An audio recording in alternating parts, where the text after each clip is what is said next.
So this is related to the previous question in some ways. The next generation sequencing for patients, again, is based on the fact that what are you going to do with the test? Most of the time, as I mentioned earlier, the results will not be helping the patient. However, because we are increasingly finding that certain gene mutations like the DNA repair mutations might be beneficial, in my practice, I do it on all of my patients. I do the multiple genomic profiling for all patients.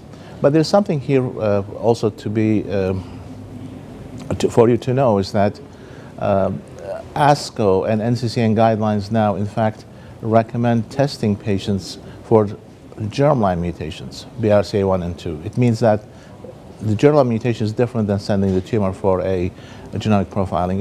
It means genetic counseling and also a blood test, lymphocytes or DNA to be done, to be tested for germline mutations. And that's something which is now being recommended. And the reason for that is that they found that half of the patients who carry germline mutations don't have a family history, which is usually the red flag. And, and those patients who have the germline mutations can benefit from the treatment, which may be like the platinum compounds or PARP inhibitors, but also they can go on clinical trials. Also, you can also look at the risk of the cancer on in terms of gene inheritance in the family.